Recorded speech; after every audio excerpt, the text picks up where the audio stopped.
everybody, my name is Donna Gorton and welcome to my show, Willows. Tonight we're going to be talking about, well, comparing and contrasting what the differences are between paganism and Wicca. So I'm going to, for anybody who happens to be watching me off of Facebook land, I monitor the chat in my Facebook group because all of it appears there anyway. So it's just easier one-stop shopping, so to speak. So I will wait. Oh, I kind of got flipped around there. There we go. Just say hi to everybody in my chat as they come in. There I am. There we go. Okay. Hi, Mary. You are the first one in tonight. Look at that. I need to find something to prop up my phone so I can see it better without my bifocal line getting in the way. Try that. That's better. Okay, cool. Yeah, you are the only one in here so far with me. But then again, I didn't get a chance to do the going live in 10 minutes notice thing, which is totally my fault. Hey, Miss Sandy, thank you for sharing, Mary. I appreciate it. Hey, Renee. How is everybody tonight? And I realized earlier, I'm gonna have to unpack everything and look. Obviously I took down my Halloween decorations and I noticed that the other feather that matches the little one must have gotten caught up in the lights or something when I took them down. I have just noticed that and I'm like, oh, imbalance. Hey, Stace. So I gotta unpack all of it to find out if it's in the boxes or not. And if not, then did it fall behind the bed? I don't know. Not much fun there. So tonight we are going to be comparing and contrasting paganism and Wiccan beliefs and explain them so everybody has a more clear idea, because of course everybody just, unless you are one, it's a lot of hearsay, stereotypes, and so forth. Hi, beautiful Kim. I'm sorry you're aggravated, Mary. Dare I ask why?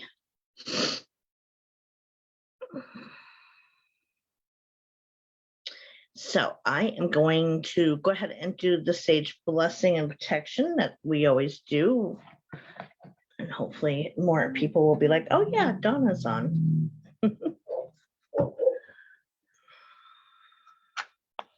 I'll fire it up.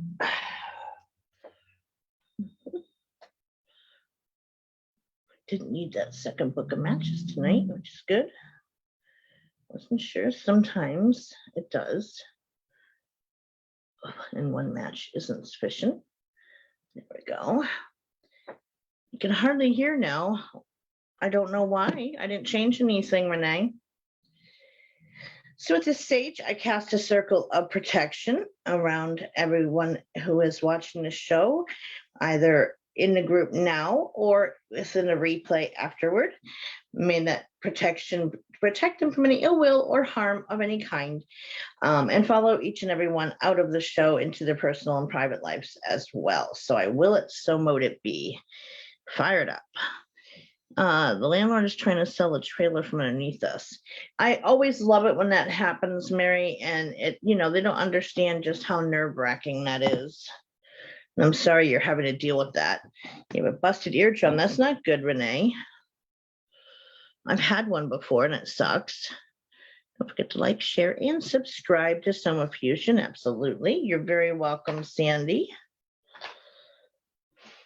I had that happen last year here where my landlord texted me and said, oh, by the way, tomorrow I'm having someone stop by and look at the place.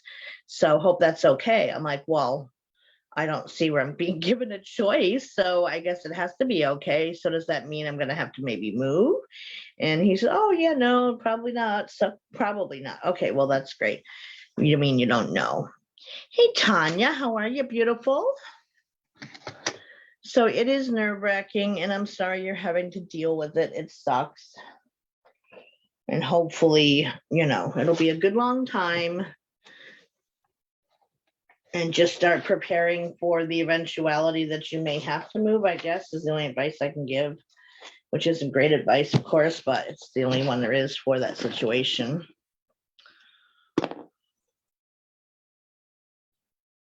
Glasses feel crooked. And what the heck is that? I don't even know. Hang on a sec, guys. I've got spots on my glasses. And anyone who wears glasses understands the frustration with that. No. It's like spots, like water spots or something, maybe. I don't know. One second. I apologize. I just saw them as I was looking up, which is going to get to be a nuisance. Surprised they're hooting it up next door because it's darn chilly out there to be hanging out outside. But hey, they're young. Trying to push GoFundMe so we can buy it. Yeah, I know. Those things are so hard, Mary. They truly are. I get it. Try looking for some of those groups that are like philanthropic groups that are looking for people that they can help. That might be an outlet to explore. So anyways, hey, Marianne.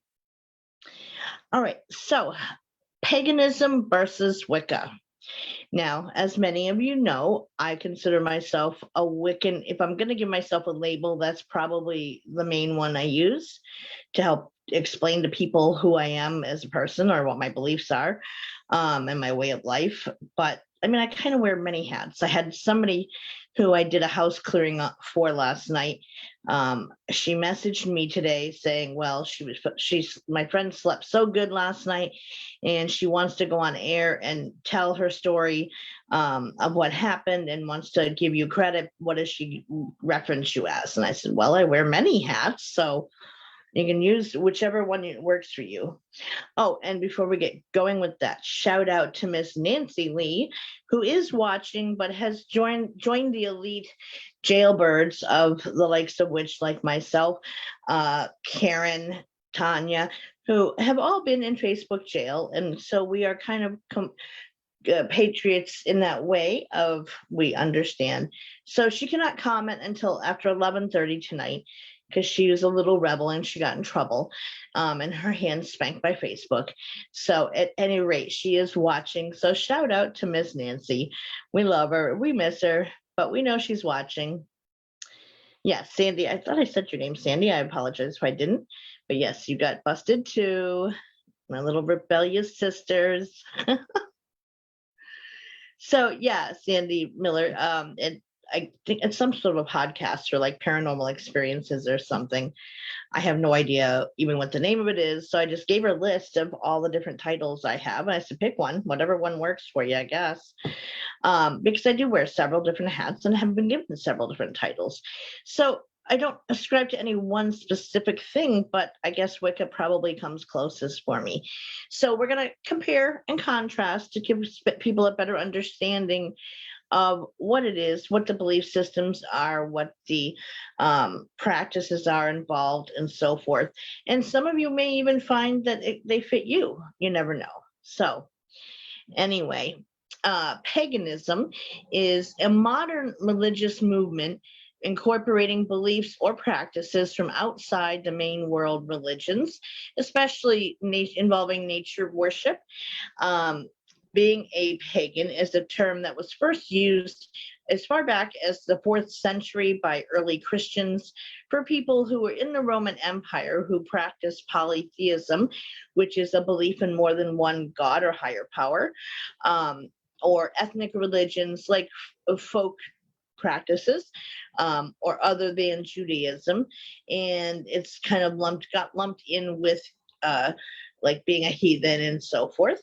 And it was really more pertaining to those people who kind of lived more rurally on the outskirts, perhaps thought of as being less educated, etc. So it was more of a derogatory term than not. And as we've talked about in other shows, there was a time where being a pagan was actually outlawed and punishable by being imprisoned or even perhaps death if you failed to renounce it, say you were a Christian to save your life. And so there's a long history there, but the practices have been kind of brought back. I mean, I don't think that they ever fully went away, but the new modernized version is thought of as the neo-pagan movement. New meaning it's, up to date, modernized, because we're now part of the 21st century. So it's not as though we are back in those 4th century times, thankfully. So Wiccan, or being Wicca, is, I've been called a heathen on more than one occasion. So have I, and I wear it proudly. So there you go. You're in good company. So Wiccan is, aka pagan witchcraft, is a modern pagan religion, and it's a modern earth-centered religion with roots in ancient practices of shamanic ancestors, etc. It's kind of, Wicca is kind of an offshoot of the main pagan headline. If you think of it as an umbrella, being pagan is the umbrella, and Wicca is like the handle coming down off of the umbrella. So it's interrelated. It's just one is slightly different than the other, but it's not a significant difference. So let's delve into the beliefs, starting with paganism. So beliefs of paganism have to do with nature, right? Nature is, the earth itself is considered sacred. Every living thing or organic thing on this planet has its own consciousness and is a sentient being that deserves to be treated with respect and given that respect and honored. And no matter how big or small it is, doesn't matter if it's a creepy crawly spider or a blade of grass or butterfly, doesn't matter. They're still living things. All are manifestations of the divine. There is a belief in that divine energy of the universe, the creation of all things. There's also hey, beautiful Karen. We were just discussing Facebook jail, and you were mentioned as one of the honorees.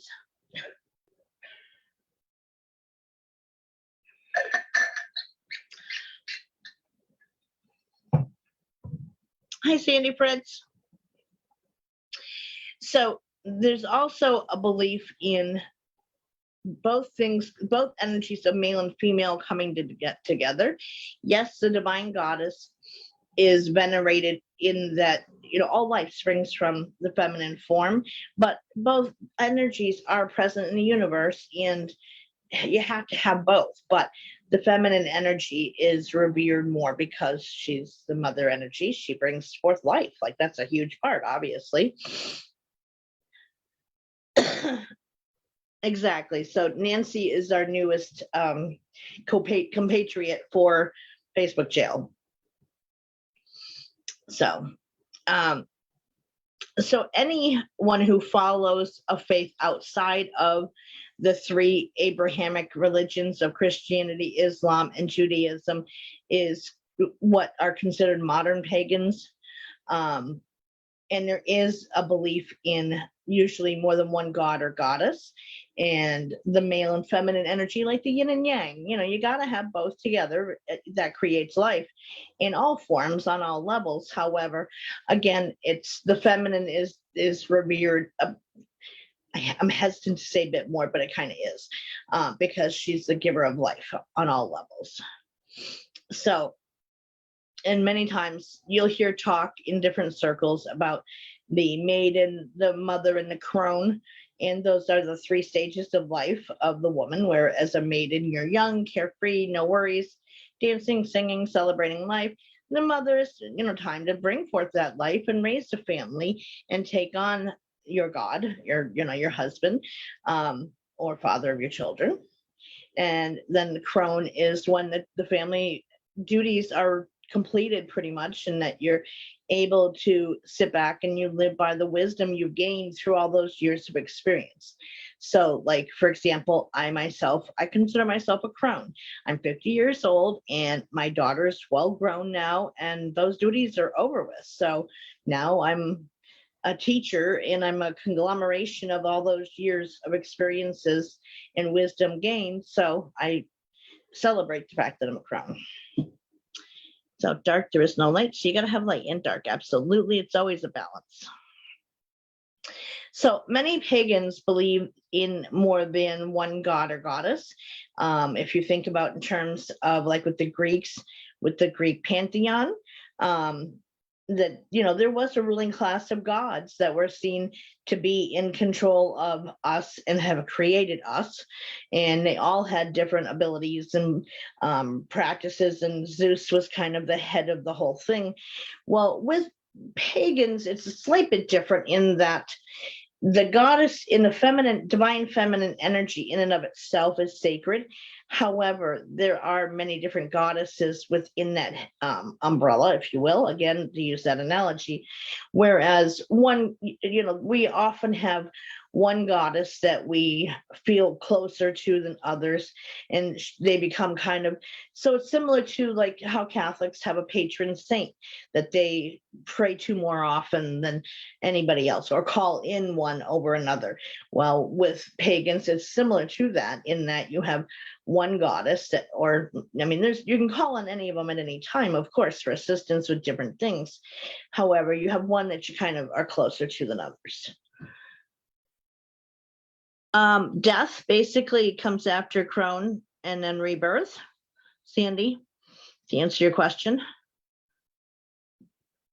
Hag is another term for crone, but that's, the crone follows until the end of life, and then you start over into rebirth again. So for myself, can you skip the mother one? It's more about a stage of life, and motherhood comes in many shapes and forms, Tanya. You can have children in your life that you help raise in different ways of offering guidance. You mentor them. You're very close to them just as much as if you had given birth to them. It's not about having to just give birth to become a mother. There are many ways to become a mother. So it's not really necessarily you skip it. It's just, it can take different shapes. Some people are pet parents only, and their animals are their lives. Well, then that's that stage in your life where, you're raising your animals and you're caring for them and so forth. So it's the same idea.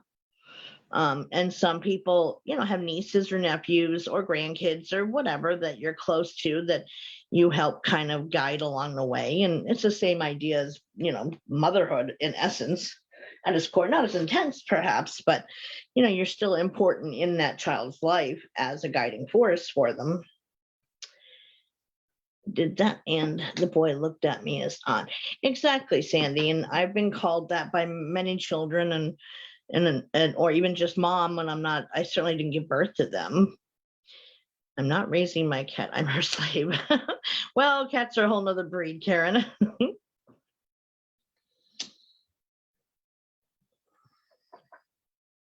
So there comes a point in a woman's life where the goddess chooses her consort, which would be the god who is in her life. And so you can either be monotheistic, where you worship one god or goddess, or polytheistic, where you believe in the pantheon, if you will. Like for myself, I have one that I call on more often than other, which is Hecate, and others, but if I have the need, if it involves an animal, then yes, I may call on Bridget, or I may call on a number of different ones depending on the need. So, but you have one that you're kind of closest to. So you can be either or, but there comes a point with a woman's life where you choose your husband, your spouse, your partner, and with the goddess, it's deemed the same way, where she chooses her god as her consort. So,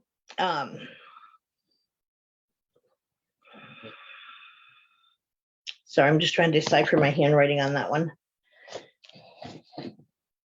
Okay, so with polytheistic too, it's kind of the view that God is the universe is God, and it's all one. It's another way of looking at it. There's a belief in the freedom to choose, that you have the right as an individual who has free will to choose what you want to believe in and how you want to believe in it. And some join a group. It's also called Grove, Church, or Coven, while others still remain solitary, which means practicing their beliefs by themselves. Now, there is a whole separate thing if you join a coven, to where a witch is initiated into a coven. And there's a process for that, but many choose not to, and it just means you're not initiated, that's all. But it doesn't mean you're any less of one because of it. Concerning magical practices, now a lot of people believe that, like if you are a pagan, or Wicca, you're a witch, but you don't have to either own the title if you choose not to, or go around casting spells if you don't choose to. And I know for myself on my path, just not into cults. No, absolutely not. I don't do cults either. And for myself, I don't play well with others enough to belong to a cult. Or a cult, a coven, because some of them can be power trippy and get into that whole thing. And I don't do well with that. So I stay on my own with my practices, and that's okay. But you have the right to choose that for yourself without somebody else dictating that. And many people feel the need to kind of stay in the broom closet with their beliefs out of fear of what their family's going to think and blah, blah, blah, because they're stepping off of the traditional path. Well, you know what? Life is too short to sit around worrying about what everyone else thinks about you. And if they are that worried about you, then they need to get a life of their own, because this is your path and your journey, just as their life is theirs. And you know what? Life is too short to sit and hyper focus what's going on and somebody else, what their choices are. They're going to need to worry about themselves. So as you get older, that's kind of a wisdom most people gain along the way, to stop caring what anyone else thinks. Or afraid of townspeople will show up with pitchforks. Well, yeah, that could be another thing. And, thankfully it doesn't happen as often as it once did, gratefully. But you have the right to choose whatever you want to, how you want to practice or not. For many years on my own path, even though I met all of the things that tend to lead someone to feel like they are a witch, I stayed away from it because I was kind of like, well, I'm not a spellcaster by nature. That doesn't come natural to me. And so I must not be a witch. Well, then I spoke to a very wise witch who said, no, you don't have to do that if you choose not to. It is your choice. And not all witches want to or are involved in that. And that's okay. So it's more about a belief set, a practice that you, in a way of living your life versus specific things. So, exactly, Sandy, it's your life, it's your concern. It's happening in Illinois. My friend's town's calling witches the occult. That stereotype very much is still alive and well, absolutely, especially common amongst, certain Christian sects who, certain churches or born-again Christians can be common to have that stereotype of witches being black magic and we're evil and we do dark things. And anybody who knows me at all knows that that is not my path, never has been, nor will it ever be. Yet, I still encounter that stereotype many times from people, and it's pure ignorance. And that is why I'm kind of doing a show like this, to help educate people on it so they understand the difference, and that not everybody is out there practicing dark magic. That's not the way it works. Bible Belt here. I just don't name myself as anything and say this is me. And that is your choice, Tanya. And we're going to delve into that a little bit more later on in the show. But it is one's choice. Oh yeah, no, Satanist that's a common thing, because in the Bible, it teaches about, that a witch is that when she won't renounce being a witch. And at the same time, there is a Bible story of Jesus meeting a witch on one of his journeys somewhere, walking along the road. And yes, he asks her if she will give up her beliefs. And she says, absolutely not. There's no harm in what I'm doing. I'm not out there doing anything bad or dark. But at the same time, it's my right to choose. And he respected that and said, that's fine. And you're about love, and that's the place you're coming from, then it's okay. And they walked along the path together. Yet those types of things get skipped over, and it's not what's taught in mainstream churches anymore. So people don't know. Hey, Annette, how are you, lady? And people, not many people go through reading the Bible anymore cover to cover to know what is in the Bible or not. They're quick to quote it. However, most churches, you have somebody up there telling you what you should believe and teaching you those things, and you don't go back and study on your own to look things up for yourself to know if it's in there or not, and whatever. You take the word of whoever the minister is. Helping others, correct. So it is a thing. So you have that freedom to choose. Now, with the magical practices, and so now when you are talking about, I just had to try to figure out what my notes meant with this, and I just dawned on me like, duh. When you're discussing magic versus magic, the magic that witches do has a K at the end, MIGICK, versus magic that is sleight of hand magic for magic tricks that does end in C. So oftentimes you will see it written with a K at the end, and that connotates the differences between the two, and that it's dealing with spell stuff rather than, just, oh, look over here while I pull this out of my sleeve type of magic. Of importance to note, again, not all pagans practice magic, and that's okay. Okay, Karen. Pagan is a wide umbrella term that does encompass Wicca and witchcraft. There's an innumerable number of page turns, ways to practice, including even folk magic. Correct, Sandy, when it's spelled that way, that connotates, casting spells, that type of magic, or the earth energy magic, because the earth is full of magic. That energy is all around us. So that's the difference between that and like stage magic. And so even folk magic, folk healing, folk medicine, those are all still technically forms of witchcraft, but they're less frowned upon. And back in the day, people didn't have educated doctors that went to college for 20 years and taught that way and healed that way. They had people, especially the rural population, they relied on their local healers, who were usually almost always women, and who learned herb lore in order to treat things with. They were also the midwives and delivered everybody's babies. And actually at one point when the witch trials were happening, the head of I don't know if it came from the Pope or from a bishop, but he had told the witch hunters to leave them alone. Like, they're doing good things out there. Let them be. They're not hurting anyone. And it was extremists who went forward anyway against their formal edicts they were given and disregarded it and went on to write the book basically of how to tell what a witch is and isn't, and so forth, and how to tell if they are, and all the torture mechanisms they would use during the witch hunt times.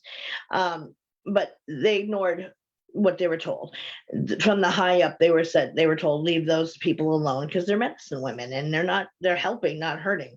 So even the church had to acknowledge that aspect of it. We do have 3 Sandys tonight.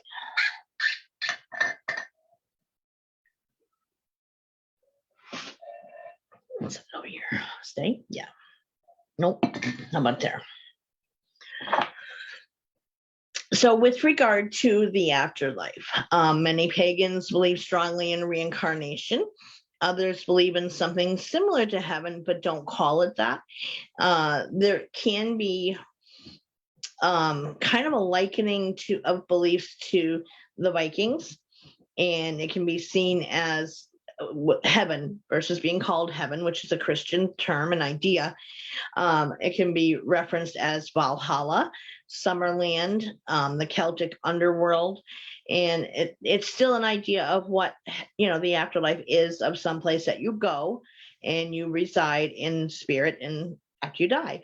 But it's not the Christianized version of it. It's their own version, but it is more akin to Viking belief systems, much like how runes and divination, traditional standard runes, they use the gods and goddesses from the Viking pantheon.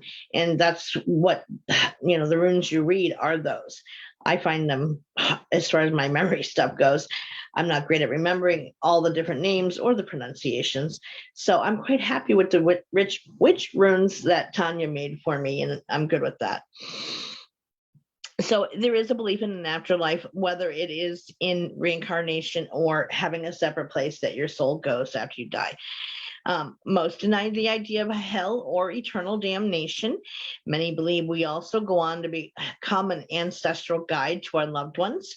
It's not the same as being a full-fledged spirit guide, but it is still one that has an impact in looking after and helping protect our loved ones and our ancestors, our relatives. Yep, paradise can be another term for it. Ancestors are venerated and held with high esteem because they're who we came from, you know. Have you ever heard of someone burying a witch under a tree to keep their soul? Yes, I have, Sandy. In fact, there is remains of a woman who were skeletal remains of a woman who was found. I want to say they kind of nicknamed her Bridget, but that they thought she was a murder victim, but they don't know from when, possibly in the 70s, and her remains was found within a tree. They thought that they just hid the body there, but they call her the witch Bridget. It's, in this case, it's not meant derogatorily. It said, like, you know, someone punished the witch basically unjustly. But yes, that is a common thing. Good song, Tanya. Little divergence, that's all.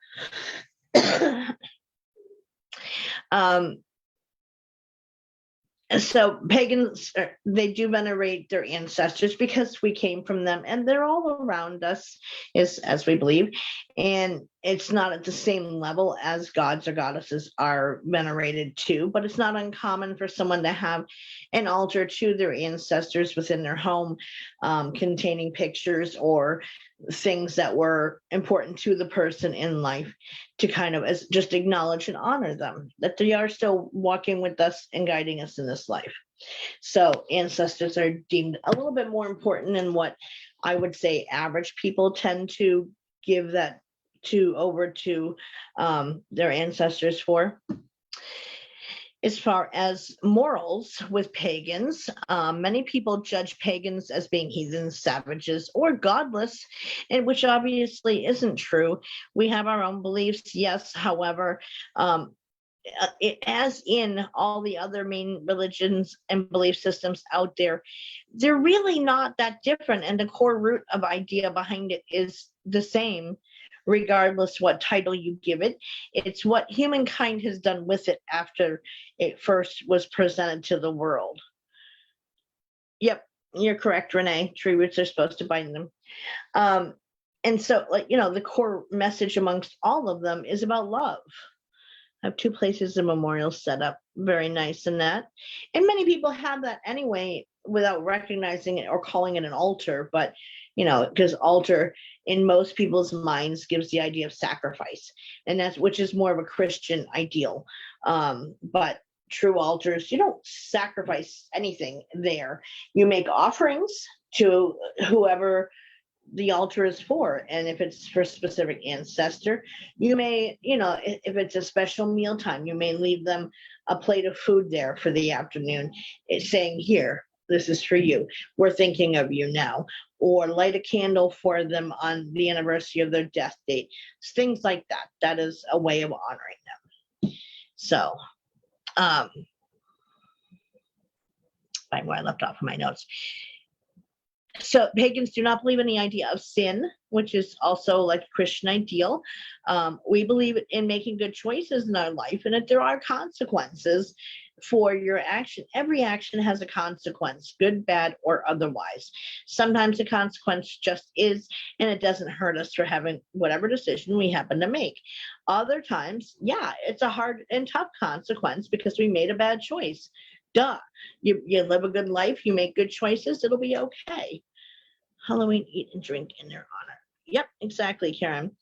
And so it's looked at like that, but not that you're going to go out there and be sinning left and right, and you have any penance to pay for just being able to draw breath in your body, or that you're, you know, like the extreme Catholic, or not Catholic, but Christian faiths, well, Catholics included, but, you know, they believe that you're born a sinner, and there isn't that ideal that exists in there at all. And so you make good choices. And if you don't, well, you got consequences. How hard is it? So you follow your heart, you're going to be okay. You don't need a book to kind of tell you right from wrong and what you should or shouldn't do with your choices or your life. And that's not necessary. You follow your heart, and then you don't have to worry about it. So the term pagan originally, again, was a derogatory term, but today's neo-pagans, as they're now called officially, meaning the new pagans, because we did do a show ages ago regarding paganism in general, and there wasn't a lot of any written record left of it, because most of it was verbally passed down in verbal teachings, and so there isn't any written record.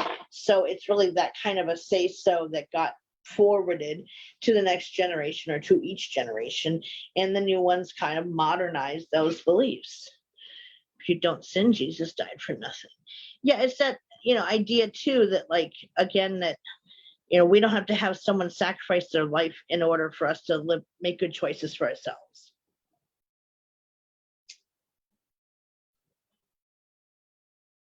And if you ask most pagans, they will say, oh yeah, there probably was a guy named Jesus and he lived his life and blah, blah, blah, but don't believe that he was anything more than a gifted human who was a great leader with the power of speech, and he was a great public speaker and was a very compassionate individual and taught compassion and loved everybody, or tried to, but not the dynamics how Christianity set up. So a big difference is between organized religion with Wicca, Pagan, and even Neo-Druidism is over practices, the concepts of magic, the calendar, the different holidays to follow, etc. There is a separate witches calendar where we celebrate and honor different dates. No doubt Jesus was a human who was able to have the Spirit talk through him. That's what I mean, kind of gifted. He was gifted and had different gifts like we do. Like, I don't think he was as presented in the Bible. But that's my personal belief. If someone chooses to believe differently, that's their choice. And I'm not condemning, criticizing, or anything otherwise, which again is a big difference between most organized religions and being Wicca or Pagan, is we don't judge. We don't, hey, what you live your life and you be what you want to be that makes you happy and feel good about yourself and your life. And if you agree with it, then cool, more power to you. So it's Brandon, Roman Catholic, and that's one of the many questions I asked as a child. Yeah, and I'm sure you got no answers for it. So if people want, I can review what some of the calendar days are that are important to a witch. They are called different things. However, even a Christian calendar with the Christian holidays, they took from, and it's a well-documented fact, they took from all these other sources and belief systems and put a Christian twist on it in order to try to get those people to convert. Their thinking was, hey, if it's at least similar to how they believe, they're more likely to convert over. And so they changed the name of it, but the basic root of it is the same as what it always was, whether it was Egyptian beliefs, whether it was paganism, druidic beliefs, whatever. They took from all these different sources, even Vikings. Hi, Lori. Still waiting for the answer. Exactly. So there is a witch's calendar. Like I said, I have my Book of Shadows beside me for reference, and I'm happy to share that with you. And as we get on further into the show, to demonstrate a couple different things to you guys. So a lot of what I personally have seen regarding pagans or Wiccans is that most are more likely to be like pagans are more likely to be defensive with their magic, in terms of if someone comes after one of their loved ones or tries to hurt someone they love, they will respond like, hexing somebody or doing something of that nature in retaliation and response. Whereas most people who are Wiccans, we don't cross that line, because it's how that's one big difference between the two. And we're going to delve into the Wicca side of things in a minute, but that is a big difference, is that we don't get defensive. Even if we may initially have that thought of, I'm going to hex a bitch because, you know, she did this to me. We step back and say, no, calm down, and we're not going to do that. So many pagans also follow a lot of the Norse gods and goddesses, as we talked about. So all witches are pagan, but not all pagans are witches, and all Wiccans are pagan. Does that make sense? Convoluted sounding, I know. So let me slow it down and repeat it. All witches are considered to be pagan, right? Because pagan is like the umbrella, and Wiccan is kind of covered underneath the umbrellas. They stand under the umbrella of paganism. It's an offshoot of it. Not all pagans are witches. They don't consider themselves to be witches. And all Wiccans, all people who have practiced Wicca, are pagans at their core. Okay, so, but again, whether you are practicing witch or not is a title that one can or cannot own of themselves if they choose. It's totally up to the individual. So Wicca is a more modern pagan belief system that's part of the occultist stream and is considered a new quote unquote religious movement. And there is a history behind that. So I'm going to stop, and before I get into the history of Wicca, kind of review the witches calendar just so you have an idea of what those days are. So this is my Book of Shadows. It's got the Tree of Life motif embossed on it. Now, like I was talking to somebody recently, that it doesn't have to be something fancy. It can be a spiral notebook if you choose it to be. My first Book of Shadows, it was sold at Walmart as a photography book. That was a hardcover book for about $7. It's black, and it has blank pages inside. And that's it. And that's what I used initially. And I decorated out the front of it. Druids came first. Yes, essentially Wiccan pagans, yeah. So this is my Book of Shadows. And I have, now this is also protected. So if I don't choose to share it, and I mean, I'm choosing voluntarily now for educating people's purposes. But if some random stranger, or say I was with someone who got a little too nosy and decided to go into it to read what I have in there without my permission, it is protected that some not so pleasant side effects may happen to them should they make that choice, but it's of their free will. You leave it alone, you respect my privacy, you're not going to have anything happen, right? But if you don't, well, yeah, there's consequences. Like I said, every action has a consequence, including that. So I'm voluntarily sharing it with you guys for means of educating people, and to dispel hopefully some of those, what just fell on my pen, dispel some of those stereotypes and stuff. Hi Faith, how are you, beautiful? And kitty cats too. Hi. Do where you're gonna go first before I get into this. Let me move my drink cup too, because I don't trust it too close to the edge.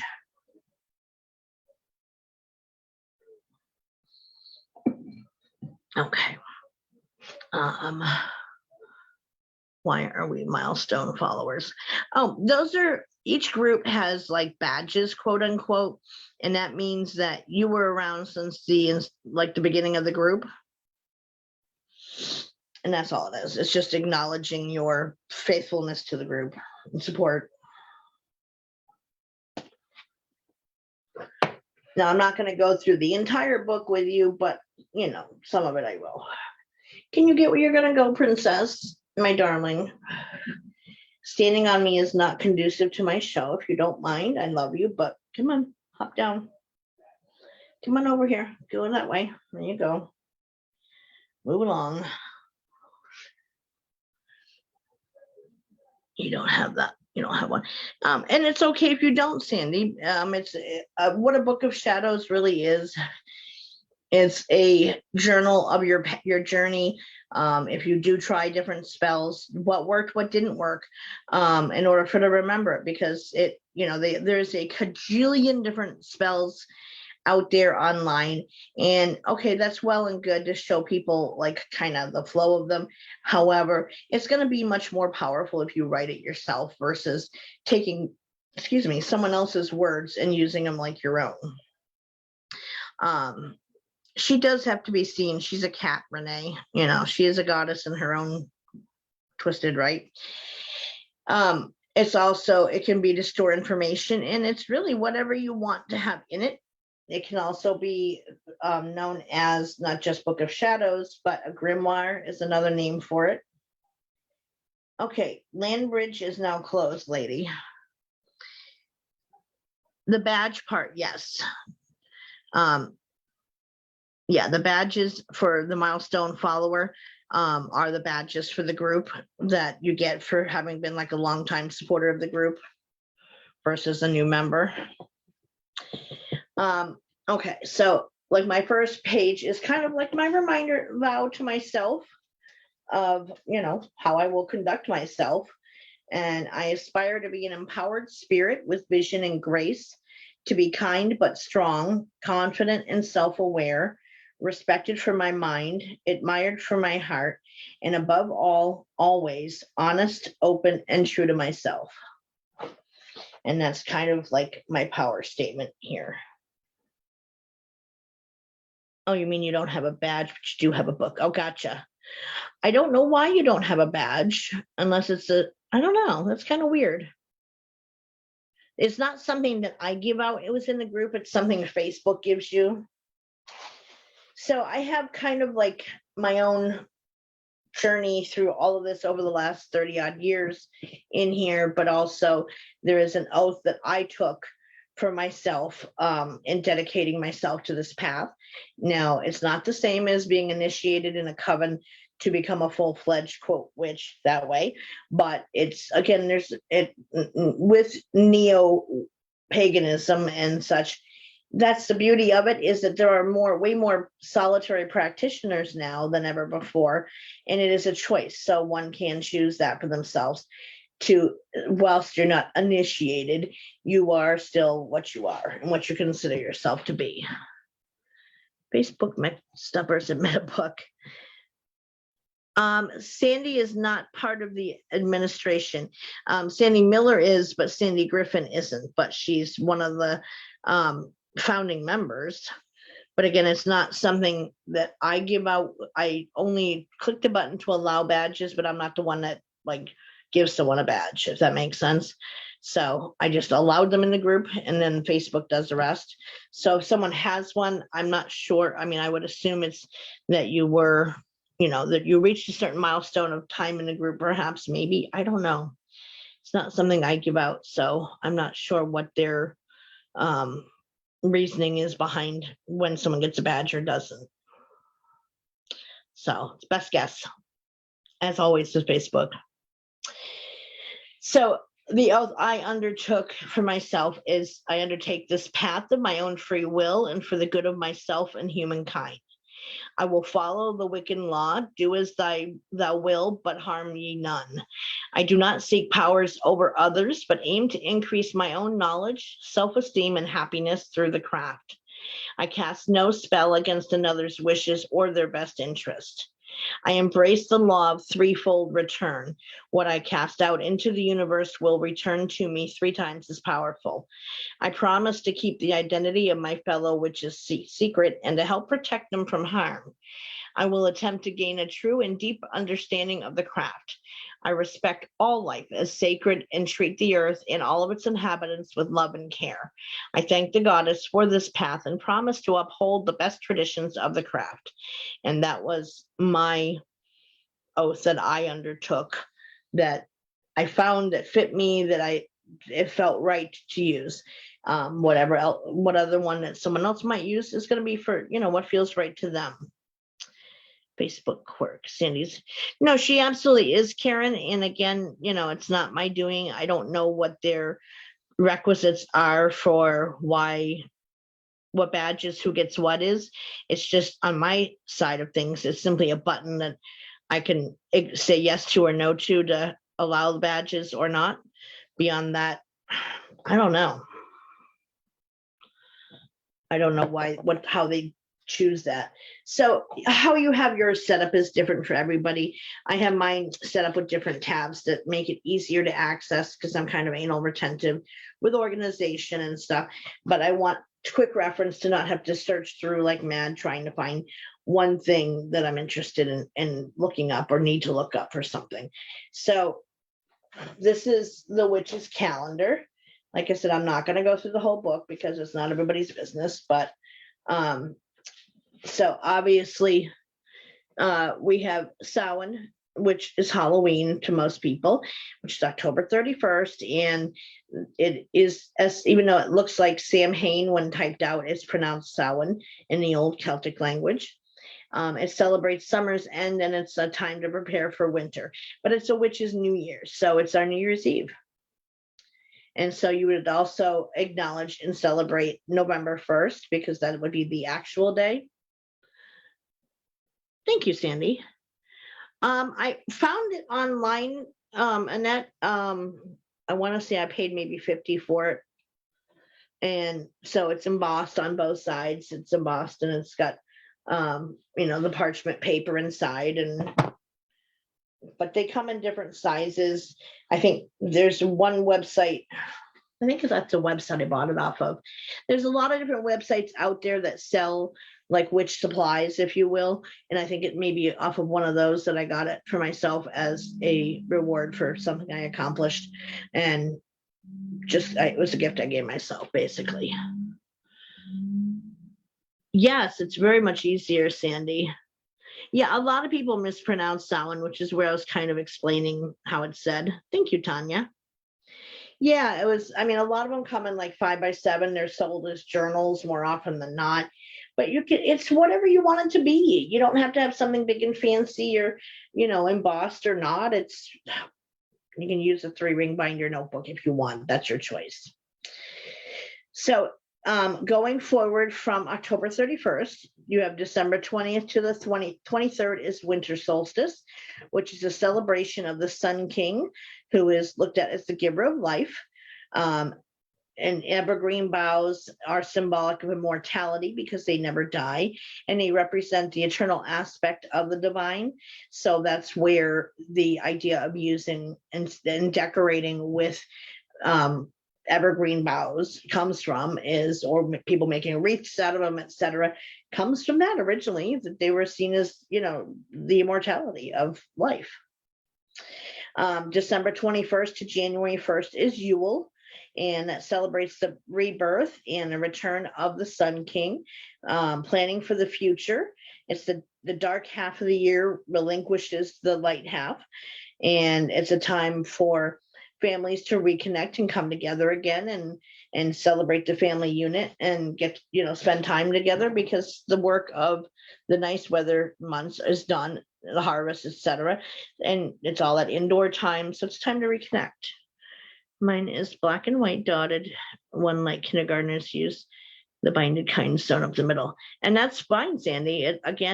Everybody has whatever they can afford or want to have, and there's no right or wrong thing for that. This was something I kept going back to and eyeballing and being like dying for, and so I saved up and treated myself to it. But there's a million different kinds out there, but again, they're usually marketed as journals. So that's Yule, which is the Christianized version of that is Christmas. February 1st or 2nd is Imbolc, which literally means the belly of the mother, because it's where seeds are beginning to stir as it's getting closer to spring. It's especially sacred to the Celtic fire goddess Bridget, who is the patron saint of, what's that to say, heating? Oh, healing. I was like, that shouldn't be heating. Midwifery and poetry. And it's the festival of the maiden is like a celebration you would have for it. Krampus. Yeah, Krampus doesn't come from the pagan beliefs, but yeah, that's one other form of beliefs. Then you have March 20th to the 23rd, which is Ostara. and that's the spring equinox, vernal equinox. And it's the young sun god now celebrates Hirogami, which is sacred marriage with the young maiden goddess who conceives. It's a time of fertility, new growth, and newborn animals. April 30th to May 1st is Beltane, which marks the return of vitality and passion. Feasts, nature walks, gathering plants and flowers to display at home are common ways to celebrate that. And SQQ. Hi, SQQ. Thank you. I'm glad you think it's cool. June 20th to 22nd is Lisa, which is summer solstice, when the sun god has reached his greatest strength, and he is the lord of forests. Fruits and vegetables are made to celebrate. It's an ideal time to reaffirm your dedication to following the old traditions and keeping them going. September 21st to the 23rd is Mabon, which is the autumnal equinox, the fall equinox. And we take a moment to pay our respects to the impending dark, also to celebrate the dying goddess as she passes from mother to crone, and her consort as the god he prepares for death and rebirth. It's celebrated by having a formal dinner, enjoying and relaxing with the toil from the past year. And so that takes you back up to Samhain. So that's the witch's calendar that is followed and acknowledged by, and most people at the very least will acknowledge the day. So again, I have it separated out into herbal how-tos, different aspects of different kinds of magical practices and so forth. And what one has in their book is completely up to them as an individual. It's meant to be a journey, like sort of a diary or of a journal of your path and what works, what doesn't work, etc. Your thoughts, all that on it. So and I definitely support everything that allows you to connect to the earth and practice through the year. Correct. And so that's what I'm teaching about tonight, is because since this is your first show, and welcome, it's a topic driven show. The topic changes every single week, and the audience picks a topic, votes on it, and then I go and research the heck out of it and then present it the following week. So this is what was chosen last week, was Pagan versus Wicca. So speaking of Wicca, it's a modern pagan belief system that's part occultist stream and a new religious movement. So the history of it was developed in England during the first half of the 20th century. The father of Wicca, his name was Gerald Gardner, and he first introduced Wicca to the public in 1954. Do Wiccans save all insects? As I do. For what purpose, Marianne? Sorry. What purpose would they, or why do you save them? I'll ask that. Okay, Annette. I mean, we don't typically, as far as I know, don't save them unless you have a specific use for them in spell work or something. But we treat them with respect.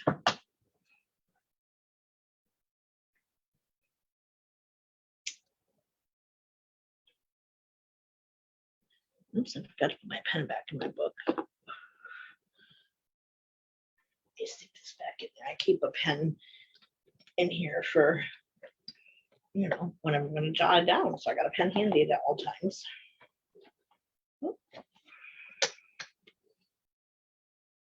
My lock broke off, and I haven't discovered a way yet to fix it because I think it would need to be soldered to be fixed. But anyhow, welcome back, Mary. So saving them that way, yes, we do. We look after them. Yes, if we can catch and release them, we do. And yeah, they're all life forms, from the smallest organism up to the largest, are all treated as sentient conscious beings with respect. So the traditional core beliefs, principles, and practices were first created in the 1940s and 50s by, the story goes behind it is that Gerald Gardner, he created it initially. A lot of it came from, of all places, Aleister Crowley. who was big on sex magic, blood magic, those types of things, kind of the darker forms of magic, and was a little bit off center. He wrote a whole book on it. He had a high priestess he was connected to, whose name is Doreen Valiente. She's considered kind of the mother of modern witchcraft. And when she saw the book he had written, she's like, are you on drugs? Like, no, that's not what this is about. And he said, basically, if you think you can do better, have at it. So she did. She rewrote the book, and that is what the modern practices have and are about now, is based on her rewriting of his original book. But he's still considered the father of it because he came up with it as a belief system, but she took it and tweaked it and made it better because his was, like I said, of a much darker nature, and that's not what the vision was meant to be. So, and Aleister Crowley, not only, he also was a big believer in using, basically getting wasted on mind-altering substances, having orgies and sex, and also spilling blood in order to create the spell that he wanted to do. Now, don't get me wrong, that said, that is a form of magic. However, it's one most of us stay away from. Ozzy Osbourne, Aleister Crowley. Yeah, Ozzy took a lot of his cues from Aleister Crowley, but all those drugs he did were kind of made him a little bit, So Doreen Valiente, she took those. She's the one who came up with basically the traditional core beliefs, principles, and practices that were made by him in the 1940s and 50s. She rewrote them, and she's a high priestess. She has gone through the coven and has gone up the ranks to become a high priestess. Yeah, he was definitely different, Renee. So that is what the story is behind that. Gerald wrote it, but then she made it better. She published several books on Wicca and witchcraft, taking it out of the ancient past and spreading the knowledge globally into the modern day, which, it was whispered and kept behind closed doors before then. Yeah, Ozzy's great. And, he's a little bit as well from all of his drugs and alcohol days, but, he's definitely got his own musical gifts. Has Ozzy gotten better at speaking? He actually, I think, got diagnosed with having Parkinson's disease, I heard recently. So that's partly why his speech is as off as it is, which is a neurological disorder from all of his days of going a little too far and doing any substance put in front of him, essentially, to the extreme. So Wicca's... Sorry, I got buzzed for something. Wicca, basically, there is a duotheistic belief. So typically they worship and or work with a god and goddess. Your mom has Parkinson's too. I'm sorry to hear that, Lori. I used to care for an elderly gentleman who had that, so I definitely understand what it involves. When he was younger, I could never understand him. Now he's clear as a bell. Yeah, because he's clean and sober now. So that's one big difference, is he's not under the influence of a ton of different things.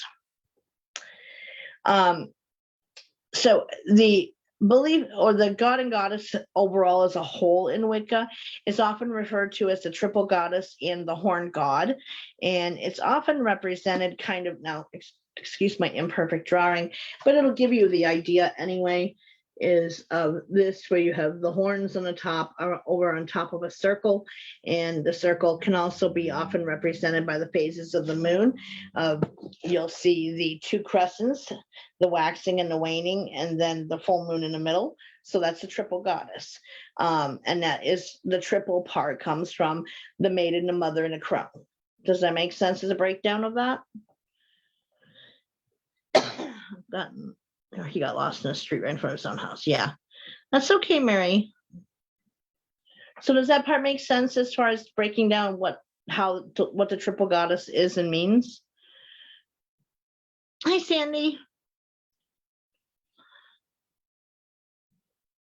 Yeah. So it's the phases of the moon, the mother, the maiden, and the crone is the triple goddess. So it's just different aspects of the feminine, divine feminine, sacred energy. And she is seen in those three phases. So hence also the phase of the moon, of the waxing, the waning, and the full. And the horns on top, because he's often represented as the green man or as like a Pan type of god. The Pan part came in later, more from Greek Roman influences versus the traditional pagan or Druidic belief system, but it stuck. So he is the male consort of the goddess. He's associated with wilderness, sexuality, the hunt, the life cycle, that sort of thing, whereas she is life. It is, absolutely, Lori. That's why I said his mind's addled from all the drugs and alcohol he did, but he does have Parkinson's, which would affect his speech. So the goddess is also the goddess of the earth and childbirth in the moon. So this would be, if you see this symbol where it's the waxing, the full, and the crescent moon, the waning moon. So that would be the symbol for the triple goddess there, which many of you, I'm sure, have seen everywhere before. Well, now you know the story behind it.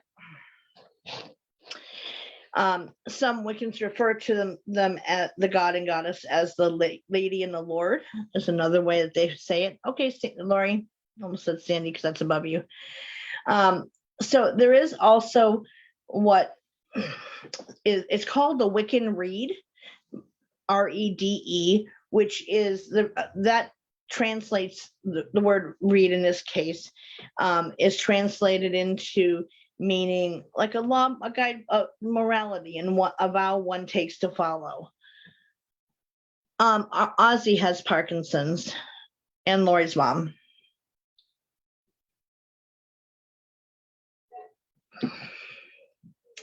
So I'm going to read to you now the full Wiccan Reed. The main one that people go by is the threefold law. However, here it is in its full entirety. Welcome back, Mary. So bide within the law you must, in perfect love and perfect trust. Live you must, and let to live, fairly take and fairly give, which means live and let live, don't judge. For tread the circle thrice about, go around a circle 3 times, to keep unwanted spirits out.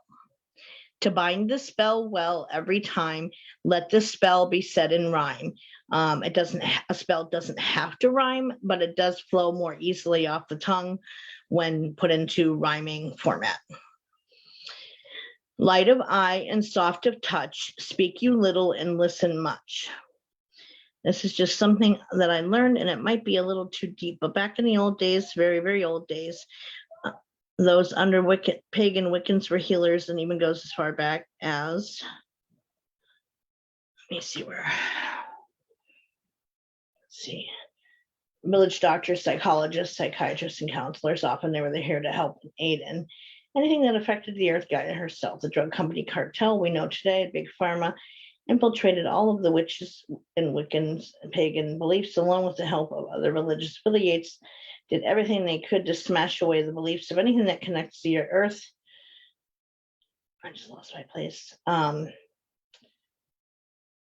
natural healing, because then all of it worked, and they, Big Pharma, other religious organizations, people would rather have witches, pagans help them with any of their ailments.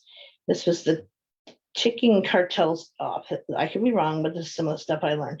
No, I think that is correct. And that's what I discussed before you came in, was how, back in the day, back when, that they were the folk healers back, especially in rural areas where you didn't have a doctor or a therapist or a technical midwife who was trained. The witches were the ones who did all of the healing for everybody. And even on the onset of the witch hunts, Europeans got hit way worse than what America did in Salem, but they came over from there. But they were totally maloned by the church because, hey, they're doing good things. However, the extremists took it upon themselves to do it go ahead and go after them anyway. But yeah, that's accurate. And, the big pharma, they want the money. All right. So, to bind the spell well every time, let the spell be said in rhyme. Light of eye and soft of touch, speak you little and listen much. Meaning, it's better to listen than run your mouth all the time. Honor the old ones in deed and name. Let love and light be our guides again. Deoso, which is direction moved by priest or priestess when casting a circle. Go by the waxing moon, chanting out the joyful tune. Widdershins, which is counterclockwise. Go when the moon doth wane, and werewolf howls by the dread wolf's bane. When the lady's moon is new, kiss the hand to her times two. Sorry, I had a scratch out there. When the moon rides at her peak, then your heart's desire seek. Meaning when the moon's full, then, go after what you want the most, manifest it. Head the north wind's mighty gale, lock the door and trim the sails. So that's talking about basically the onset of cold weather coming in. When the wind blows from the east, expect the new and set the feast, meaning like springtime. When the wind comes from the south, love will kiss you on the mouth, meaning it's kind of more entering into summertime. I would explain the girl who approached me yesterday and went, "Hi, I love your hair. I'm thinking of shaving her head and I'm depressed." I gave her a big hag rock. Asked her not to shave her head. I was just hag hunting. Yeah, maybe. When the wind whispers from the west, all lovers will find peace and rest. Meaning now you're kind of heading in towards the fall. 9 woods in the cauldron go. Burn them fast, burn them slow. Again, Lori, oh no, I'm sorry to hear that. Hopefully everything will be okay.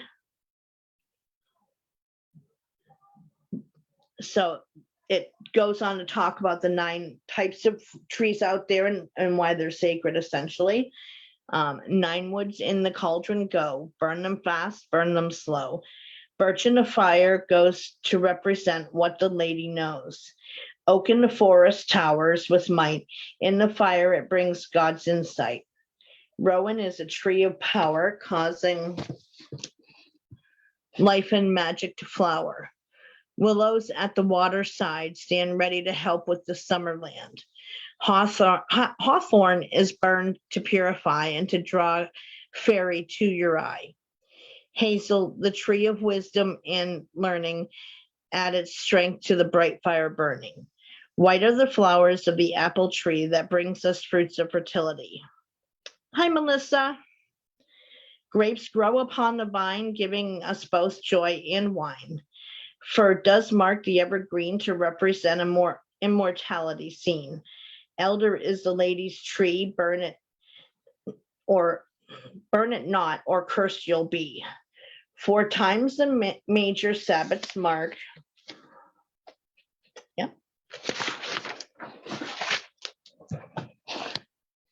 The light in the dark.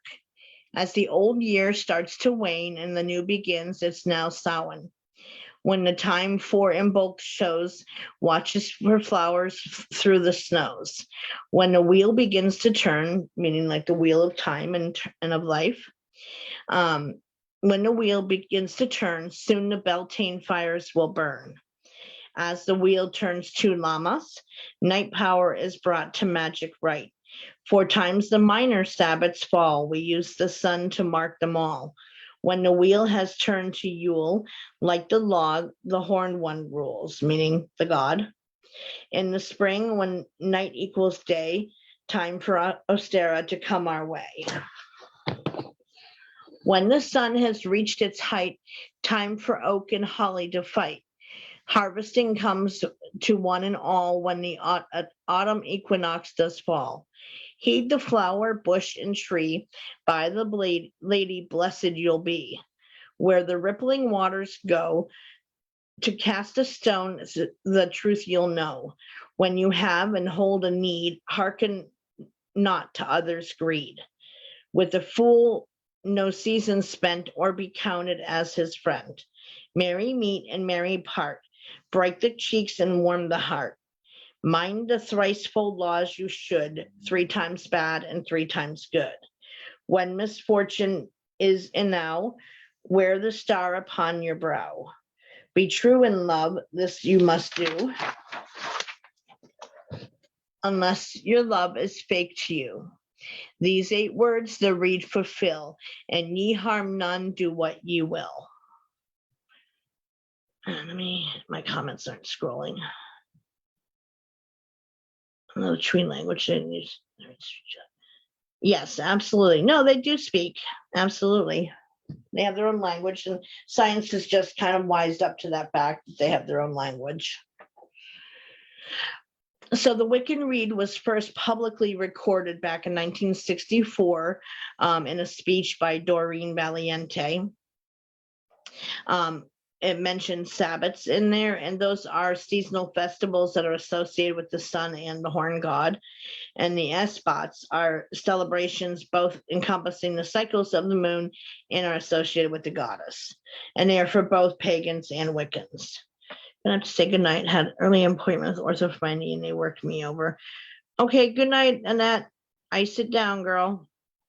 I know, it's Karen, you know, like we've all known that trees have a language of their own and have intelligence there. But again, everything that is of organic nature has its own consciousness and its own language. Like everything doesn't matter, from the lowliest type of fly to the tallest tree. They all have their own language and speak to each other and have communication, and they have intelligence and consciousness. They are sentient beings. So interestingly, Gerald Gardner, he never called it Wicca, but rather the craft of the wise and witchcraft.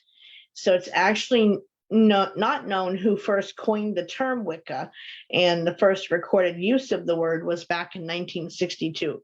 Oh, excuse me, sorry. Okay, let's say goodnight to her.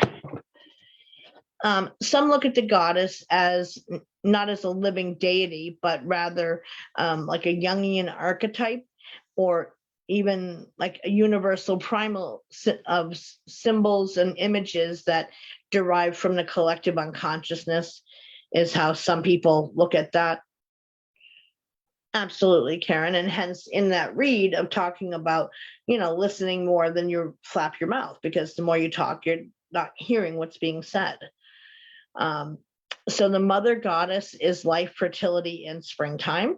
And the way the Wiccans view duotheism has been compared to Taoists with yin and yang. As far as magic goes, it's viewed like a law of nature. It's not about being supernatural, but of making the most of the senses we have and understanding just what I got done saying, that everything has its own energy, its own consciousness, is a sentient being unto itself and deserves respect. And so it doesn't matter, from the smallest rock down to an ant walking by. They all are sentient beings. When you cut down a tree, they warn their family and they cry to each other, in essence.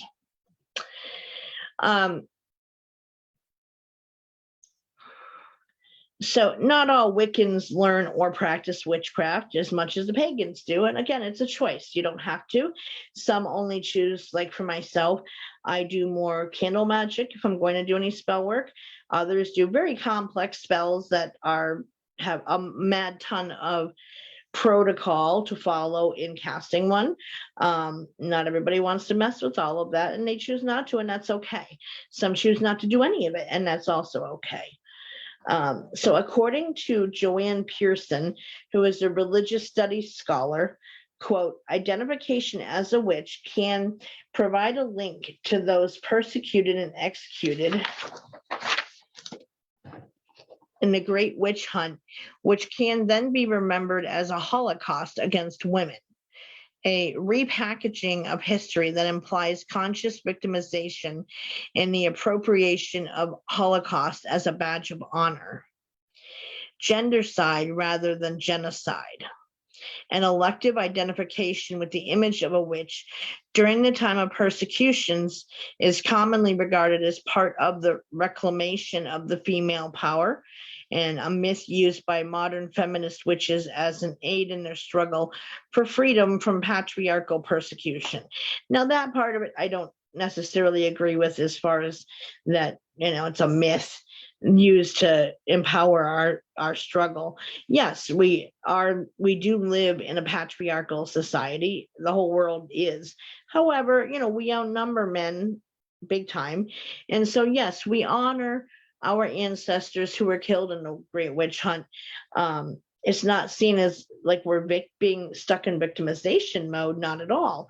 It is like I posted today in the group that, we are the daughters of the witches they couldn't burn. It's a way of honoring them. Lazy witch. And that's okay. That's your choice to be, Karen. It doesn't, that's the thing with these beliefs, is that there is no right or wrong. You're not driven by a strict set of rules that you must follow, or they're severely punished in the afterlife, like most other religions have that are mainstream religions. We don't do that. We let people be themselves, live their lives, and be a good person, and that's all it takes to enjoy anything on the other side that, and have peace. My grandfather explained, look at the trees for storms coming. That is true, Sandy. Leaves will often face backwards when storms are coming. It's kind of a way of protecting themselves. And yeah, leaves droop, after they're cut down, Mary, because of the lack of, connection to the rest of the tree and the flow of nutrients, water, etc., to sustain them.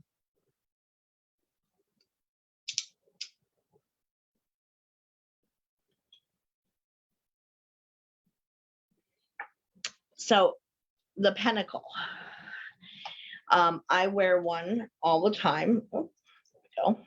And this one was an upgrade from my original one, which was kind of like acknowledging that I'm now a wise woman. So let me get it here. And it was gifted to me. It's got the tree of life there, and the pentacle is there beside it. Everybody's, whatever they choose to wear in acknowledgement of that is their own. It's not any right or wrong design to it. And there's several other kinds of designs out there. Many times it's often mislabeled the pentacle as the pentagram, which is more associated with, Satanism than not. Thank you, Karen. And Sandy. So yeah, the pentagram is associated with Satanism. Now, I have had an argument with one pagan who, oh, no, it's all the same. Well, no, it's not, because the difference is that the pentagram is, okay, so the pentacle is like a normal 5-pointed star. This is the pentagram, so where it's kind of like turned on its side, and the 2 points up there are representative of the horns of the demon, basically. So that's what the difference essentially is, and what these points stand for are different than what the pentagrams are. So thank you, Marianne. Pagans and Wiccans use the pentacle to represent the 5 different elements. So it's not seen as something evil and satanic, but the pentacle, either way, is still the pentacle. It is, but it's really the direction it faces is what makes it one or the other, which a lot of people don't understand. I mean, it's still a 5-pointed star, but what the points mean in what direction it faces is what makes it one different from the other. So another picture. So this is a pentacle. It's often shown in a circle, just representing the earth and the tie to the earth. So each of the points represents a different element. So up on top, represented by the circle, is spirit. Over here is air, which is a triangle with the lines going across. Down here is earth, which is an inverted triangle with the lines going across. This is fire, which is one of the other elements, which is a plain triangle. And up here is water, which is a sideways triangle. So it's the points are representative of the different elements that exist. So the rituals that Wiccans follow are typically done to mark the Sabbats or the holidays from the witch's calendar. There are other special days that can go on the calendar. It depends on what your practices are, but the ones I read to you are the main ones that are honored and acknowledged. And so also what tools are used to practice spell work. You typically have an athame, which is a knife, either an actual knife or one in the shape of a knife. Like some people nowadays use the selenite stone as shaped like a knife for it, and that's called an athame. Most of them are tools to direct your magic with, and that's it. You don't have to have them to utilize and tap into magic. It's just a way of concentrating and directionally organizing your magic. You have a wand. This is my wand that was made for me. It is made from a tree, and it's engraved with Willow, which is my magic name. Here it is over here. You know, it's going to be backwards on camera, but it says Willow up there. And so this was handmade for me. So it's just used when you're doing any sort of spell work to direct the magic where you want it to go. Thank you. And so the pentacle I just showed you. The chalice is really a cup of some kind, you know, like a goblet is essentially it. And what the chalice represents is the divine sacred feminine energy of like the uterus, the womb. Hi, Brenda. A broomstick. Now, as much as I would love to say we fly, which, you know, would be hootenanny, unfortunately, we don't get to fly. In magical terms, the broomstick is called a besom, and it's used, there is a spell just when you're sweeping your house, sweeping out negative energy and leaving only good energy behind. That's it. That's the only thing. And whomever took that and made it into that we fly on brooms. Well, it must be a mighty big Hoover-sized broom to fit my fat ass on, because, you know, otherwise that ain't happening. But I would love to say I did. You know, that'd be cool, wouldn't it? So I cheated and bought one made by a teenage witch. The energy from it was lovely. Yeah, it's where, you know, whatever, you can have one made for you or someone else make it for you. That's, as long as it's a natural material for a wand, that's what counts. You know, it shouldn't be resin or plastic or whatever, but it should be a natural nature-based product like wood. So they can have stones put on them as well, or decorating them, but they should be attached, if you do, with like a natural material to bond it to it. So no crazy glue or something like that. Yeah, no, that's too chemical. Like for mine, and I've been waiting for the perfect stone to present itself. I would like to attach one, like a small crystal, to the tip of this, but have not found the perfect one yet to fit right on the end. Is what I want. Wiccans also have the hand fasting celebration, which actually is an ancient pagan celebration, and it was commonly used kind of like an engagement, if you will. It would last for 1 year and 1 day, and it was kind of a time to see, are you compatible with your partner? So basically you would live together like husband and wife for 1 year and a day. And if it worked and you still loved each other afterward, then you would make it a permanent arrangement in marriage. But it was a way of kind of like sort of like an engagement. But nowadays hand fastings are used like a marriage ceremony. So couples are using that to get married with. So rather than having like a minister standing up front and, you know, reading from the parts of the Bible that pertain to marriage and whatever, you would do a hand fasting ceremony. You can have someone who is, you know, like a priestess or whatever, conduct the ceremony, or a priest within a coven, whatever you'd like. Because I am a legal minister in the Church of the Flying Spaghetti Monster, I can conduct wedding ceremonies as well. Oh, nice, Karen. And so essentially you have your hands, you're holding each other's hands, and a ribbon is tied not tied, but like wrapped around both of your hands together, forming that bond. And whatever you want your vows to say, they can be. But like I said, in the old days, it was used like a period of engagement. Hub's husband got ordained just to be able to wed us. Yeah, there you go. Yeah, you can get ordained for $50 online. Yes, Renee, which is what I just explained. Like you hold your hands and then they bind the hands with a ribbon around them. But then your vows are whatever you'd like them to say. So in modern times, again, it's used more in lieu of a traditional marriage ceremony. And a common vow in Wicca is for as long as love lasts versus till death do us part. Because, you know, we know that sometimes you fall out of love with somebody and you shouldn't stay with them out of convenience and things like that. It's because you love them. The first official Wiccan marriage ceremony took place in 1960 with the Bricket Wood Coven conducting the ceremony. So relative, you know, in comparison to some other religions, it is newer by absolutely for as far as Wicca goes. However, it is like the fastest growing religion out there.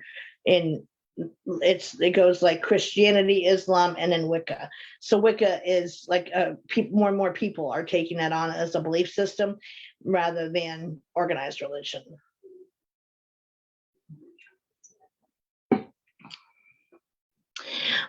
There's also a substitute for christening a baby. So whereas in Christianity, you would take a baby up to the altar, have the bowl of holy water and have that, you know, either have them dunked in it or have them, you know, dedicating them to Christ and making the sign of the cross on their forehead, whatever. So when you have a baby or a child and you're having them christened, it's actually called Wiccaning. And the purpose of this is to present the child to the god and goddess for protection. Parents give their children free will as a gift, and where they can raise them within Wicca as they see fit, when it's suitable for the age that the child is at. But they're given free will to choose whether to follow any form of Wicca or paganism or not to. It's their choice. They don't have to, but they're given that right. So it's basically agreeing that they're not going to impose their beliefs on their kids and force them to adhere to any of them. I've already showed you the Book of Shadows, but these contain that which is sacred and important to the person and a journal of one's journey. Again, if you have done spells, then what were they? You write it out in there so that you have it for reference for the future. For me, when I do candle magic for somebody, it's a very individualized thing that's geared towards the person I'm doing it for. So I have used them and they have worked. So that's kind of what I stick to as far as the type of magic I do. But there are those, like I said, some of the spells are very, very complex and very, very in-depth and detailed in the procedures one has to follow to have them work right, or that's the belief in those who do it. But that's the path you can choose or not. Covens. So one can choose to be a coven, which is headed up by a high priest or high priestess. And they don't ever initiate anybody under the age of 18. They don't advertise their existence. And an initiate would apprentice for a period of 1 year and 1 day to determine, like, hey, are you really dedicated to this or not? And often they move up through the ranks in a coven. And that's determined by the time dedicated, on average of 2 to 5 years. So like as they're going through the period of being an initiate, which is kind of like probation, to see, is this really for you? Are you going to dedicate to it? It's a time of intensive learning and growth and so forth to learn the ways. And they have certain tests to pass along the way. They're not extraneously difficult, but it's kind of like the basic knowledge of things is what you get tested on. And then if you get accepted in, you agree that you're going to give the coven 2 to 5 years of your life and your time dedicated to the coven afterward to be in that 4. And then you keep on you never stop learning. Knowledge is power. You always, no matter, I don't care with anything, but it is a huge part of of being a witch is that you never stop learning and growing. And if you are, then you might as well hang up the broomstick because you're done. That's the reality of it. That's why I do this, because many of you wouldn't go out and research this stuff for yourselves to learn all these things. So I'm giving it to you. I'm doing the work for you, yes, which, you shouldn't be afraid to do it for yourselves, but that's why I do it, is because I'm not only on those topics I may not be as familiar with, I'm teaching myself about them, but also giving you guys a chance to learn them where you might otherwise be a lazy butt and say, yeah, whatever, I don't want to know that badly that I'm going to go research it for myself. So there is also, just like Eclectic Witch, which I posted about in the group in the guide section. You're welcome, Sandy. There's also Eclectic Wiccans, and they are solitary practitioners, uninitiated by any traditions with being associated with a coven, and they make it their own, basically, of taking that which they find that resonates with them and putting it together. You definitely can, Sandy, absolutely. And that is a huge part of being a witch, is you never stop learning. But also putting into practice that which you learn, but you're not gonna be like, you're always a lifetime student, basically, or a career student, if you will. You're welcome, Mary. You're never too old to learn and keep growing. So being an eclectic Wiccan is the more popular variety of Wicca within the United States. And this is also a part of New Age witchcraft, or newbie witches, as a lot of us nickname them, who was drawn to it via media's presentation of what being a witch is, or magazines, etc. Those who actually target the younger audience, who dream of casting spells and the magic and stuff to attract a new boyfriend, or for money, etc., for fame and fortune. The show Charmed. I mean, that had so many young people, teenagers, seeking out witchcraft with dreams and fantasies of being able to cast the spells and having that power to them, bewitched, twinkling your nose, and poof, there it is. That's not the way it works, of course, but that drew many young people to take that on as a form of rebellion, but also thinking it's going to bring them fame and fortune and what they want in life, which, yes, sure, it can, but there's a whole lot more to it than just that. So we tend to call those who have just picked it up at whatever age, and just starting out, and some of them think they know a whole lot when they really don't.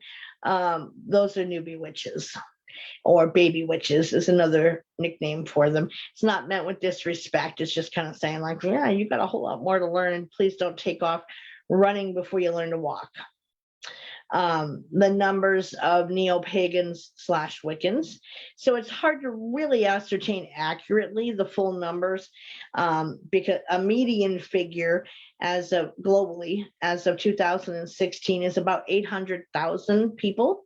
Now, why that's difficult to figure out is that is a code of being a witch, is you don't go around calling people out publicly, announcing it to others. You don't give it away without that person's permission. So if someone carries on the practice of being a witch in private, that's their choice. If they're still in a broom closet with their family, friends, whatever, and they don't want to come out, that's their choice. You don't go outing a witch. That's a big no-no, because they have that right to. And then back in the day of witch hunts, that secrecy meant life or death. There wasn't a choice. You had to keep your tongue, and you didn't go advertising it. So that is still upheld today as just a means of how you conduct yourself. So I would never in public walk up to any one of you who might consider yourself a witch and publicly ask you on your Facebook page, hey, aren't you a witch? Or, hey, I heard you were. No, that's not done. It's kept private and out of respect. If someone decides to be loud and proud and out in the open with it, cool, that's their choice. I support your choice, but you don't go around announcing it. Big no-no. Karen admitted that in the beginning. Yeah, absolutely. So, that's one of the main big tenements in witchcraft. You don't violate people's free will and you don't call them out. Oh yeah, people do it, Sandy, and that's kind of what I mean by the newbie witches, is those who, see it somewhere on TV or in the media and say, oh, I could do that, and they want the power that comes with it, but they're not responsible enough to handle it appropriately, and they want to use it for self-gain rather than help others. That's a line that's the main reason we do it. Yes, you can manifest for yourself and all those things. However, casting a spell for your own gain of, success and power and so forth to use against others, casting a love spell against the guy you want to be with, that violates someone's free will. And it gets trickier than you'd think to stay on that side of things to where you don't violate someone's free will. That can get hard. Even things that I think wouldn't violate someone's free will, when you delve into it, you're kind of like, well, yeah, I guess that kind of would. And there's a common spell that some witches will do in violating free will called the honey jar spell. And that's basically meant to make things go in your favor in a certain situation, or to make people be nicer, whatever it is, but you're still impacting their free will, taking away their choice of whether they want to be nice or not, or go in your favor or not. You're making it so it would turn out that way, even though may not be their choice. You can't do that. And that is a huge no, right along with shouting out a witch publicly. You don't do it. I see works. Been called worse, right? Young newbies, yeah, like politics, exactly. And it happens in non-political places. It happens in rock painting group. Rock painting shouldn't turn political. No, it shouldn't. But, again, the newbie witches, the baby witches, I mean, it's all well and good if you're starting out and you decide this is your path and you're looking for a mentor. Fantastic. Great. That's awesome. But don't go out there doing it to, self-gain, make yourself all that in a bag of chips, and violating others' free will to get there. Because nope, not if you are a true witch who practices white magic and is there to help and heal. Not, dark magic is, yes, that is a thing, absolutely, where you practice darker spells to cause harm against others, to alter someone's free will. Yeah, that's out there, but it's not as widespread as what most people think it is. But I'm not going to lie and say it's not out there. Of course it is. You always have that light and darkness and balance out there, of course. However, it's not hiding around every corner like most people think all witches are, but it does exist where people don't care. Or you get a coven who's willing to cast a spell against someone. They don't know you. They don't have any issue with you personally. However, they may be willing to, for hire, if you will, where the person promises, hey, I'll give you this if you go after this person for me and target them and make their life hell. They'll do it, but they may not want the price that you're willing to pay. They're going to take what they want in their own time when you least expect it. It'll be something that hits you where it hurts, because they're risking it coming back on them for crossing that line. But I'm not going to say they don't exist, because they do. However, it's not the majority. The majority of us do come from a good place of wanting to help others and healing others. But there are those who see it on TV, see it in a movie. Buffy the Teenage, or what is Sabrina the Teenage Witch? Buffy's the Vampire Slayer. Sorry. What's the other one? Those sisters, the long-running show. Shannon Doherty was on it as one of the original sisters. I said it a little while ago. But shows like that give the idea of, hey, this is what it's like. That's not the reality of it. So there are things to learn. And it becomes evident quite quickly what someone's intention is, and whether they're going to stick with it or not, or what their drive is and their agenda is with it. And those where that becomes evident, we're not going to teach them. I'll take the money. I won't do it. Nope. But I still take the money. Balance. Yep. Charm. Thank you, Tanya. Young newbies think through all that. Yeah, they do. Absolutely, Marianne. They think through all that. They want to run before they learn to walk. donate the money in their name afterwards. Exactly. And, there are those that think that, hey, well, I dabbled in this, so I'm now an expert and I know what I'm doing. I can handle this. And they end up abusing the power without approaching it from a place of respect and understanding. So those people need to kind of have their knees kicked out from under them to tell them, hey, slow down. You got to walk before you run. And if you're really serious to learn this, here's what it entails. If you're not willing to do that, then this isn't the right path for you. So basically, to review, Wicca is part of and a form of paganism. The stats are hard to get because of the oaths of secrecy. Not all practice witchcraft, and both are energy, earth, and Gaia goddess-based religious belief systems. Contrary to the stereotypes, especially some Christians, most witches are not out there practicing black magic. We're not all evil. We don't ride brooms and, at midnight. The whole witching hour thing that's common amongst paranormal investigators and all that crap. You know what that's really about is about that back in the days of the witch hunt, you would have to do it in secrecy because it was life or death if you got the finger pointed at you. So they would go out, sneak out of their homes in the middle of the night and go out in the woods to meet. And if they were part of a coven and whatnot, to do whatever they were going to do, whatever your practice was, whether it was solitary or not. You needed to cast a spell to help someone or do a healing, whatever.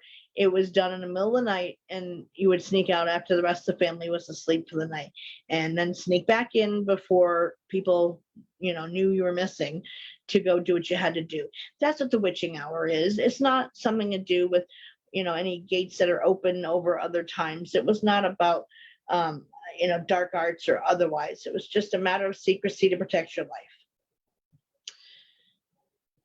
I wish my broom flew, and like I said, if I had one, it would have to, be a pretty hefty mother of all brooms to freaking carry my fat ass across the moon, but it'd be cool if it did. I wouldn't mind that experience.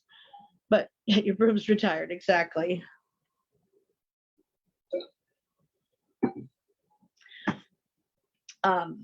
So our origins are from those simple folk healers, midwives, etc., of centuries past, and from rural areas that kind of started with folk beliefs. One does not have to practice witchcraft to be considered a witch, Wiccan, or pagan. It is an individual choice. And one never stops learning and growing, and that's like no matter which path you ascribe to, that's one of the tenements. So mine's in the corner. Mine's over there, Mine's a dollar store broom. Got lit in lost doors, exactly. So there you have it. There is Wicca versus paganism. So next Willows Bend is on the 15th. Was called a witch years before I took the title. Yeah, so was I. My ex-boyfriend used to call me his black magic woman. Even though I didn't do black magic, and I used to tell him that all the time, like, stop calling me that. That was his nickname for me.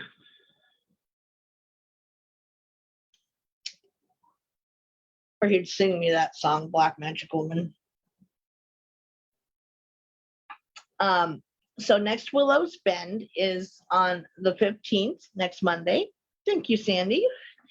And topics for next week. I didn't add anything this week, so we have only 3 to select. Weird, unexplained things from around the globe, bizarre incidences of mass hysteria, and the universal laws. And then for those interested, we also have book group on Wednesdays, 8 p.m. Eastern time, and we are finishing the field guide to Little People soon. So that's what we're working on now. What we're covering next is to be decided. Donna's going to hit her book pile. Get a whole stack of them in there. Thank you, Sandy. I'm glad. Sandy says universal laws. Gotcha. Thank you, Karen. Mary wants mass hysteria. Brenda says weird things. I think my exes were confused and meant to say that. Exactly. Universal laws says Karen. Universal laws says Kim. Renee is still always steadfastly stood by the bizarre mass hysteria. Thank you, Sandy. I appreciate that. I'm always all about teachable moments. Katie says universal laws. Sandy says mass hysteria. I still have voice for Icky. You're welcome, Brenda. I'm glad you made it even, you missed most of it, but you can always watch the replay if interested. Okay, so we got 13 people. We got 1, 2, 4, 5, 6, 7, 8 votes out of 13 so far. So we're still missing 5 people's votes. Oh, down to 12. Sorry. One person bolted. So weird or unexplained things from around the globe, bizarre incidences of mass hysteria, or the universal laws. Let's see. To get Sandy M's universal laws, probably, but I'll put it down again anyway, just in case I did not. I've never been called a B word by an ex. They've all called me an asshole, though. Oh, I've been called bitch all so many times I can't count. Voice are still like you, right? Hi, Sandy. You snuck in. I didn't know you were here. Mass hysteria. Tanya says unexplained things. Karen, what's your topic, or did you already vote? Never mind, you already voted. I just remembered. So if I didn't say your name, it means I didn't see your vote.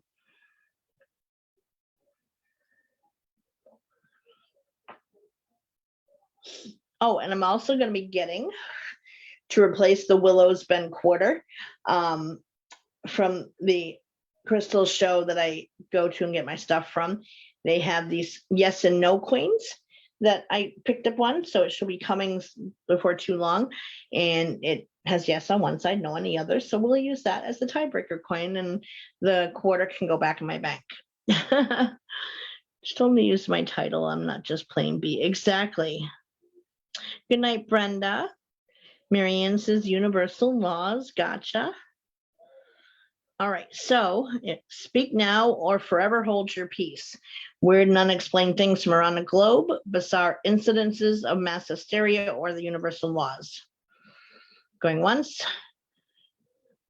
Going twice. Stacy just came in at the last second. Unexplained things. So going 3 times.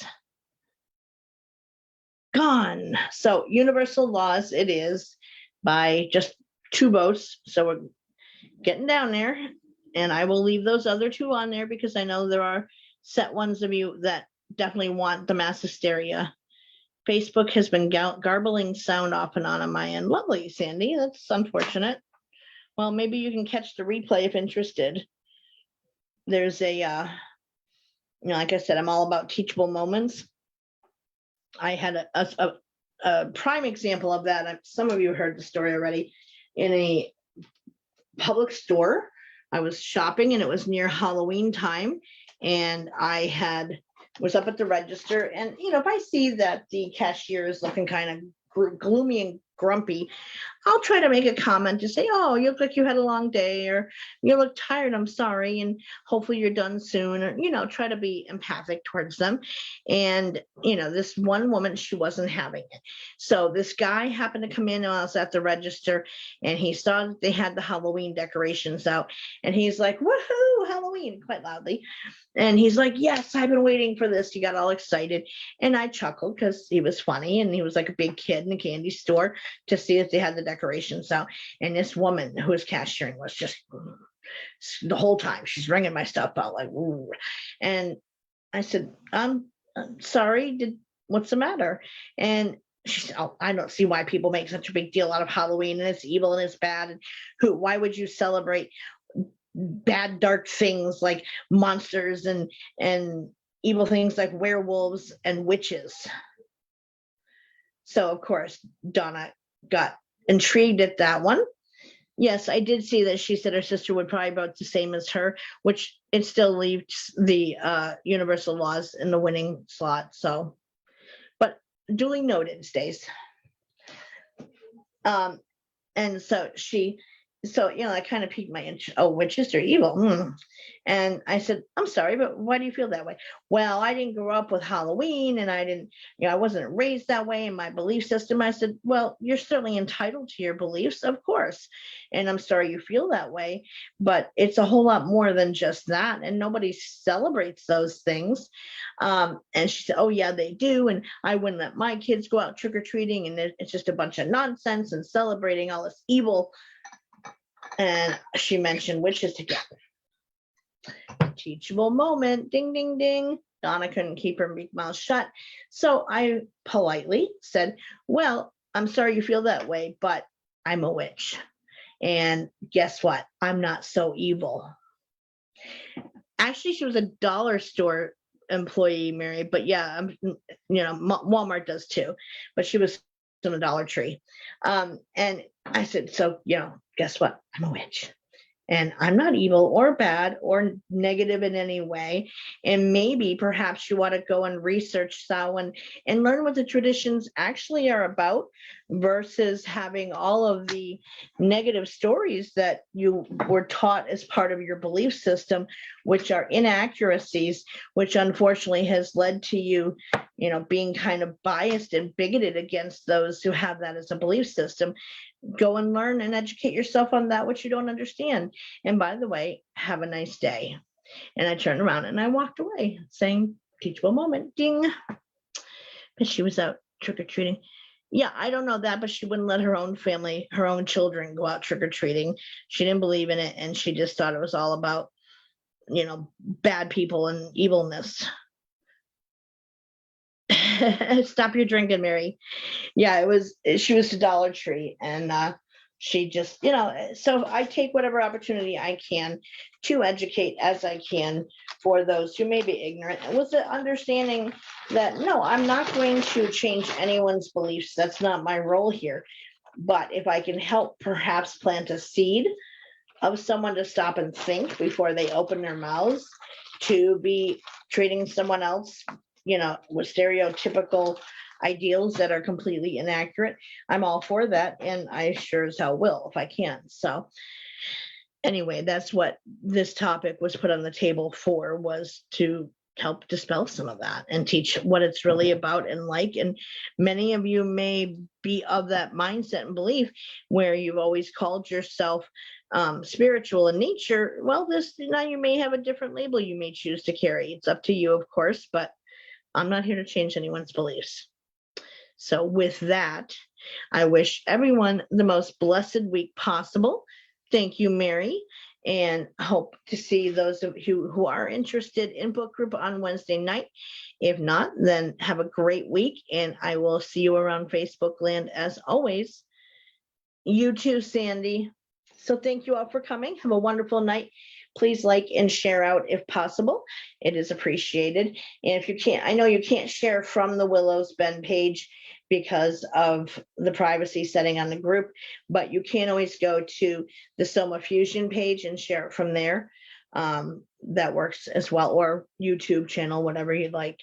But thank you guys. Oh, good, you're off Wednesday. You'll still leave at the same time for bed, but that's okay. So thank you, Stace. So have a wonderful rest of the week, guys. Love to all, and I will see you guys around Facebook land. Good night, everybody.